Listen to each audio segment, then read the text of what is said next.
Hi, I'm Dongyou.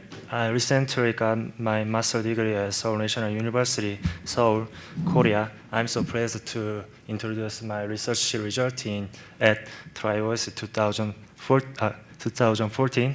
In this talk, I'm going to introduce a new intercore load balancing method for mitigating the contention for memory subsystems. We named it as memory-aware load balancing entitled MLB, which has nothing to do with Major League Baseball. These days, the multicore architecture is widely used as the general CPU. We can easily find multicore CPUs in our cell phones, desktops, servers, and so on. By the way, the trend in multicore CPUs is that more cores are integrated on a CPU chip to support parallel computing. Previously, just 2 or 4 cores were integrated, but we can now easily find the CPUs which have dozens or hundreds of cores. Intel plans to introduce processors with each having 1,000 cores in the future. Most of the current CPUs are on the shape of symmetric multiprocessing architecture in which cores can spend the same time in accessing shared resources. This SMP architecture may be the best in scaling up the number of cores in terms of the number of cores and efficiently supporting parallel computing because of the shared resources such as raster cache and integrated memory controller are used on communication between all cores. Inter-thread or task communication may become performance bottleneck in parallel computing, so the performance in parallel computing can be improved by using the fastest communication speed in SMP. However, performance bottleneck may occur in the SMP architecture. All tasks executing on each core can access the shared resources at the same time. Thus, the contention will happen when too many access requests are generated for the shared resources.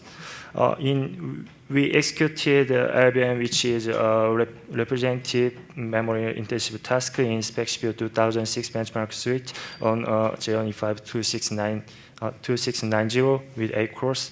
We increased the number of executing LBMs of the number of CPU cores and measured the runtime of each LBM and per core memory bandwidth.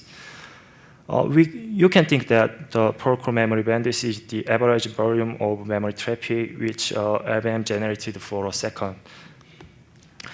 The more the number of executing LVMs, the longer becomes the runtime of each LVM, and the lower sets the per core memory bandwidth. The contention for memory subsystems become more serious. And with a lot of memory-intensive tasks which lead to the degradation of the overall system performance. This issue has been raised up from many researchers in the past. As such researchers, Julabrev and others introduced distributed intensity method, which is a task classification at ASPLOS 2010. This method dynamically prevents highly intensive tasks from sharing same resources with highly sensitive tasks, and thus it can considerably improve the system performance, drawing attention in academic. Previous methodologies can resolve the memory contention issue in some degree, but most of them developed and used on an assumption that a task is the sole owner of a CPU core. They are not applicable in the multitasking case in which multiple tasks share a CPU core in the timeslice mechanism. We should also consider the multitasking case for mitigating memory contention. We have designed and developed a new load balance method which is effective in such a case. However, we didn't consider the multitasking case for the first time. Market and the other authors introduced vector balancing, sorted cost occasionally, VBSC in short. I will compare our approach with VBSC later in this talk. The reason why we should consider the multitasking case is that we cannot assure that a task must be the sole owner of a CPU core in the server environment, because some nodes in a cluster can be overloaded due to dynamic resource demand. One of the key characteristics in the server environment is dynamicity. Resource demands are issued with high variations over short time intervals. This figure shows the temporal change in VMware imbalance, which is defined as the standard deviation over all resource demand for resource capacity. So, the high imbalance value indicates that resource demands are concentrated on specific nodes, not evenly distributed among all nodes. From 5 to 15 minutes, the resource demand suddenly increased, and thus the cluster was seriously imbalanced. This imbalance pattern is relevant and unpredictable, and thus it prevents a task from being the sole owner of a CPU core in the overloaded nodes. So we should also consider the multitasking situation. We have devised the load balance method, which considers the multitasking situation and mitigate the memory contention. This method is called memory-aware load balancing, or MLB in short. The key ideas of MLB is that memory-intensive tasks are dynamically mitigated to specific cores, and thus high memory traffic is generated from the selected cores, not all cores. Red boxes indicate intensive tasks, and yellow ones are non-intensive tasks. This kind of task placement, as in MLB, can decrease the volume of simultaneously generated memory traffic, so it effectively mitigate memory contention. MLB is focused on dynamicity. It can dynamically decrease and increase the number of the cores generating high memory traffic. I will explain the precise mechanism and effects of MLB next. Our contributions can be summarized as follows. First, we have presented simple contention models which efficiently indicate the level of memory contention, and these models are used to decide whether MLB now migrate to memory-intensive tasks and how many intensive tasks are migrated to specific cores. Second, we have evaluated MLB on two different CPU platforms, E5-2690 and i7-2600. We showed that MLB can be effectively used in an adaptive manner. Lastly, we have compared our approach with the state-of-the-art method VBSC introduced by Merkel and the others at USENIX 2010. We showed that MLB has some strengths over VBSC. I will explain the contents in this order. From nearly, I will demonstrate the effectiveness of our simple contention model. When should MLB take place? How much MLB should be performed? These questions must be answered to present a dynamic solution for mitigating memory contention. Thus, we have devised a memory contention model, which indicates how intensive the memory contention is for a CPU platform. MLB periodically calculate the level of memory contention in this model and decide whether it should migrate memory-intensive tasks. To construct this model, we did stress tests on a CPU core with 8 cores by increasing the number of executed STEM applications, which are well known as memory stressor, and measured by using two hardware performance counters, the retired memory traffic, which is the amount of memory traffic generated for a second, and memory request buffer rate, which is the number of failure events generated for a second due to the full condition in memory request buffer. The retired memory traffic means memory utilization, like memory bandwidth, and the memory request buffer is the wasted cycle due to the full buffer full condition. When the number of stressors is over 5, the retired memory traffic it doesn't increase any longer. 5 or the more stressors saturate memory bandwidth, so the memory traffic cannot increase. In contrast, the larger number of stressors, the more quadratically increase the memory request buffer rate. These two performance metrics are roughly symmetric, and our model is constructed based on this relation. When you use only the retired memory traffic, we cannot distinguish the level of memory contention among 6, 7, and 8 stressors because the memory is already saturated. On the other side, when we use only the memory request buffer rate, we just consider the absolute level of memory contention. We divide the memory request buffer rate by the memory traffic rate as seen in this equation. This equation reflects the number of retries to make a memory request retired. In the other words, this model indicates the inefficiency in memory access. To demonstrate the applicability of the model, we compare the actual performance degradation with the predictive degradation, which can be calculated based on our contention model. A target application is co-executed with stream applications on E5-2690. We measure the average of memory contention level and runtime of each target application while increasing the number of stressors. All of the stressors didn't terminate until the target application finished stressing the memory subsystem during all execution time of the target application. The sensitivity of each application to the memory contention is different, and thus we use the application sensitivity model introduced by Kim and the others and multiplied the sensitivity value of each target application by the memory contention level to calculate the predicted degradation. The more sensitive the application is to memory contention, and the more intensive memory contention level, the higher is the predicted degradation. The blue vertical lines indicate the level of actual performance degradation, and red ones those of the predicted degradation. As seen in this graph, you can notice that the predicted degradation is fairly proportional to measured degradation being very close. Cont'd and named are applications not sensitive to memory contention, thus their performance are rarely degraded even though the number of stressors is increased.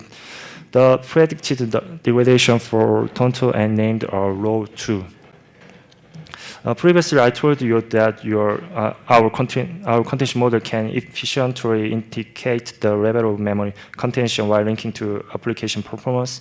In this section, I will demonstrate how MLB is done based on this model with memory-intensive tasks migrated.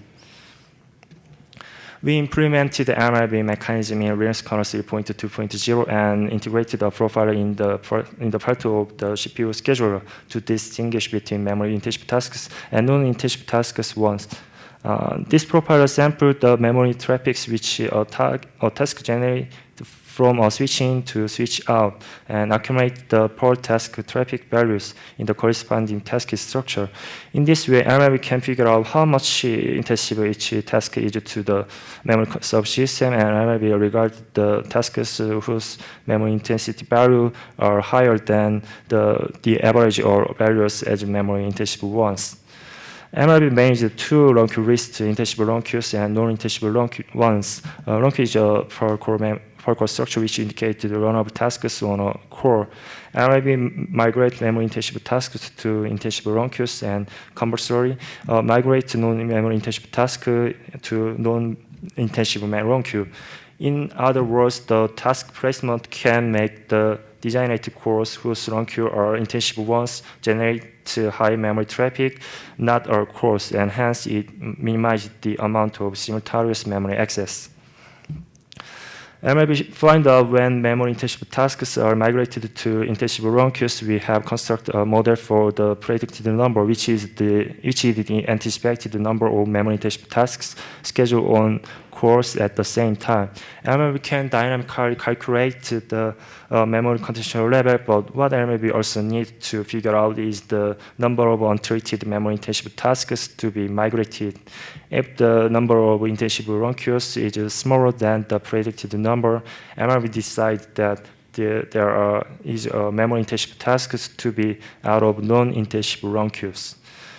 We compute memory contention levels for 4 different CPU platforms. Our rising curves of memory contention level become steeper as the number of Steam applications increase.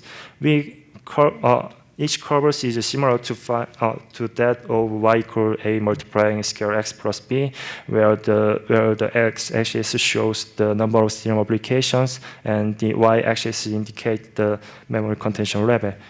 We rotate the curve of y equal a multiplying scalar x plus b on the y equal x axis of symmetry, and then replace the y a and b with the memory contention level, inclination, and baseline respectively. And the inclination is inversely proportional to the maximum memory bandwidth of the CPU platform. The inclination for the CPU platform, which has lower maximum memory bandwidth, is steeper than that of the higher CPU platform. The baseline is the default memory contention level. Although there is no running task, the memory contention level is not zero due to the miscount of hardware performance counter and the execution of background tasks. Lastly, we round up to transport the value to a discrete number.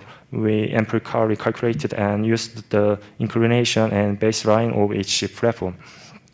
This model output the approximated number of memory intelligible tasks scheduled on cores at the same time during the interval, given an input of memory condition level when the predicted number is greater than the number of intelligible run queues. MLB decided that there are untreated memory intelligible tasks which are in non-intelligible run queues. The key objective of MLB is to keep the number of intelligible run queues no larger than the predicted number. MLB periodically wake up and calculate the current predicted number. When the predicted number is larger than the number of intelligible run queues, MLB starts task migration. First of all, MLB designed a non-intelligible run queue in which the high-state memory intelligible task is included as the source run queue and migrate all memory intelligible tasks of the source run queue into intelligible run queues. If there is no intelligible run queue or only memory intelligible tasks are included in intelligible run queues, MLB designed the non-intelligible run queue, which has the high-state intensive sum of the tasks as an intelligible run queue. In this example, run queue 1 is selected as the source run queue and run queue 0 as an intelligible run queue. And we migrate a memory intelligible task recon term in run queue 0 and migrate a non-memory intelligible task Xeon in run queue 1. Two tasks are swapped between an intelligible run queue and a non-intelligible run queue. And MLB iterate this process until the predicted number gets equal to the number of intelligible run queues. As a result, all memory intelligible tasks are included in intelligible run queues as seen in this right figure. Oops. When the predicted number is smaller than the number of intelligible run queues, MLB designate an intelligible run queues, which has the smallest intensity sum as a non-intelligible run queues. MLB can dynamically increase and decrease the number of intelligible run queues with respect to current predicted number. This mechanism is effective in dealing with dynamic resource demand in the server environment. From now, I will present the evaluation results for MLB. In server environment, resource demands are dynamically issued. Thus, we simulated the dynamic task creation and terminations with MLB to imitate the dynamic situation and measure the temporal change in the predicted number to demonstrate our model applicability. In this simulation, 8 non-memory intelligible tasks were executed from the beginning, but 2 memory intelligible tasks started at intervals of 30 seconds. 2 LM started at 30 seconds, 2 recounter at 16 seconds, 2 sparks at 90 seconds, and 2 gems FDTs at 120 seconds. Thus, the total 16 tasks were executed on 8 cores E5-2690 from 120 seconds to 300 seconds. As seen in the first graph, MLB dynamically migrated 2 memory intelligible tasks on the cores whenever 2 intelligible tasks were created, and all memory intelligible tasks were eventually executed on core 3, 4, 5, and 6 after all tasks were created. And we terminated two subpractices as 300 seconds, two gems FDT as 303 seconds, two reconters as 360 seconds, and two LMs as 390 seconds. The number of intelligible long queues gradually decreased after each task termination. However, each LM was the sole owner of a core from 316 to 319 seconds, although the contention could be further mitigated when two LMs migrated to a core. There was no memory intelligible tasks migration because MLB did migrate any task that was the sole owner of a core being applied in harmony with the existing method considering the single tasking case. And the predicted number is overestimated during some interval, but MLB does not perform wasted migration due to our prevention mechanism.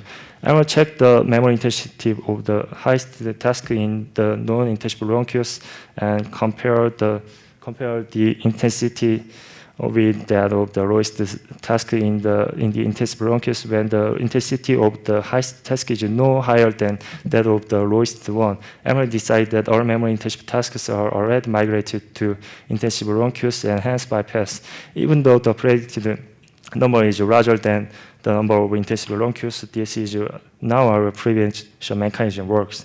MLB immediately responded to the creation and termination of intelligible tasks which caused the memory contention based on our simple yet effect model. We evaluated two workload mixes on an E5-2690 and with a course both workload mixes included 16 specs 2006 applications. Each core executed two applications. The first one included 8 memory intelligible tasks, and second one included 4 memory intelligible tasks. The number of memory intelligible tasks when workload mix 1 is twice larger than that for workload mix 2. In contrast to previous dynamic simulation method, we started our application of each application mix at the same time, and each application iterated until all application terminated once. And we sampled the first runtime of each application, and also we measured the memory bandwidth, memory request buffer for RLC miss rate and RLC reference event with both MLB and naive Linux scheduler. With MLB, the memory bandwidth improved and thus memory request buffer flow rate decreased. This change in the value of performance metrics has an effect on system performance. By the way, the RLC miss and reference rate increased. When memory intelligible tasks are located in our core, then a task can evict another task's cache line and vice versa. But the increase of RLC event is under 5%, and the performance gain in memory bandwidth and request buffer rate can offset the degradations. The performance of all memory intelligible tasks can be noticeably improved with the MLB, although there is a performance degradation for non-intelligible tasks due to the increase of RLC event, but the degradation is negligible, being under 2% when compared with the performance gain for memory intelligible applications. MLB could thus achieve the noticeable improvement in overall system performance. For the workloads using CPU-GPU communication is very important path, which is the data transfer between CPU and GPU memory condition can lead to the degradation of this communication. In high memory contention situation, a GPU application may not obtain sufficient memory bandwidth. So MLB can indirectly allow the GPU application to occupy more memory bandwidth. We executed workload mix 1 and added a stream cluster which frequently need to transport data between CPU and GPU and measure the GPU execution time and CPU-GPU communication time on different two platforms. MLB could noticeably decrease the communication time of stream cluster on both platforms without any performance degradation in the GPU execution because MLB mitigate memory contention and thus stream cluster could utilize more memory bandwidth. Our method is not to the first consider the multitasking case for mitigating memory contention from now. I'll compare MLB with the previous approach, vector balancing and sorted cost scheduling. VBSC was introduced at EuroSys 2010 and presented as a new load balancing and time slice mechanism to mitigate memory contention. VBSC distributed tasks to maximize the vector deviation of each long queue. We can regard the vector as the intensity of memory subsystem. Both the memory-intensive tasks and non-memory intensive tasks coexist in a long queue. The task distribution is essentially vector balance. Sorted cost scheduling determine the order of the tasks to be executed. Their method decides the task order to execute in each long queue, and selected tasks are scheduled in the same order. That means that the number of memory-intensive tasks running in the same order can be adjusted, and their method fixes the number of simultaneous memory requests. And the running same order can be adjusted, and their method fixes the simultaneous memory request. In the example, just two intensive tasks are scheduled in the same order, not intensive tasks. We ported the VBSC code obtained from the authors to the current default Linux scheduler, completely fairly scheduler, because VBSC is based on the old Linux scheduler, 01. The author VBSC the authors of VBSC claimed that the method such as MLB migrating memory-intensive tasks to specific cores pollute cache line, and concluding that it is not a good approach. However, it may not be true that migrating memory-intensive tasks to specific core is usually on the current SMP platforms, which has bigger LLCs and provide the high maximum memory bandwidth. We executed an workload mix for an i7-2600 with both MLB and VBSC. And the Intel i7-2600 has a specification similar to that of Core 2 code Q6600, previously evaluated by Market and the others, and hence we selected an i7-2600 as the platform. Based on this result, we can conclude that serious cache pollution considered by Market does not occur on the current CPU platform, and I will also lead to noticeable performance improvement for SpecCPU 2006 applications similar to VBSC. VBSC can avoid modifying the time slice mechanism. Two minutes. Okay, as we can, MLB can improve in our application because VBSC cannot avoid the modifying the time slice mechanism. So our MLB can perform without the time slice modification. So we can use the fairness of current Linux scheduler CFS. So there is no performance degradation in our I/O application. And we can MLB can deal with the worst case because VBSC sort the order of the tasks, so it can meet the worst case. So, but our MLB can deal with the worst case and to improve the runtime of Soplex by 300 seconds. Because I have no time, I omitted this section. So I have talked about a load balancing method named MLB and compared the state-of-the-art approach to the vector balancing and sorted cost scheduling. And so we can show that the three stronger points than VBSC simple mechanism with a time slice modification, performance improved for I/O bound application, and the better ability to deal with the worst case. Okay. In future, we plan to extend MLB for the bigger system, which include those in the NUMA architecture and multiple GPUs, and optimize it for the multi-threaded application. That's it. Thank you. Any questions? Okay, so if I understood your implementation correctly, you look at the run queues on all the cores and you do task swapping. Yes. When do you start that process and when do you end that process? Because the profile data is short, so MLB accumulated the for task traffic value, and enough data is accumulated, MLB can distinguish the memory intensive task between non-memory intensive tasks. So MLB needed to have a time. Yeah.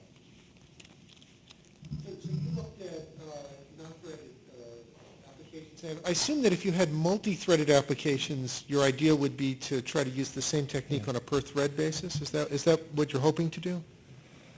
Yeah, I believe, and we did the static experiment, and as in these graphs, multi-threaded application can be improvement with MLB.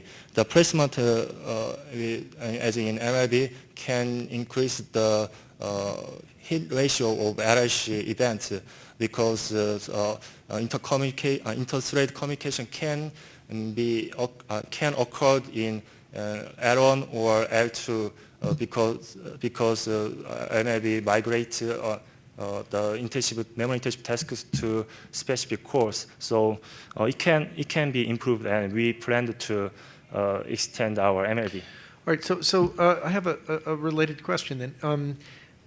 Would it, if you were to compare what you're able to get with MLB to what a person who was knowledgeable about the architecture and knew that they were building a multi-core version of their program, they could, of course, pin the threads to cores manually, and they could design their own data structures to try to optimize for memory pressure. How much of a benefit do you think that type of hand optimization would offer compared to what MLB will be able to achieve? We cannot assure, but I believe memory. This approach can improve the working set for multi-threaded application, and we plan to optimize the MLB for. I think it would be interesting to take your students and challenge them to build the very best memory pressure solutions they can by hand and compare what MLB will be able to do. But that's for future, I suppose. Okay, we plan.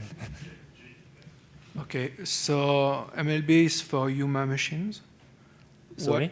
MLB is for UMA, Uniform Memory Access. Yes. So if you want to extend it to NUMA machine, what you have to modify? A solution named entitled GARP can present a solution for memory traffic congestion method, and they presented the task replication, but they, as you know, the replication model has drawbacks at the writable page. There are writable pages. There are many writable pages. The synchronization overhead is too huge. So we should consider the point, and we optimize the MLB for in NUMA architecture. Yeah. Any questions? Okay, thank you very much. Thank you.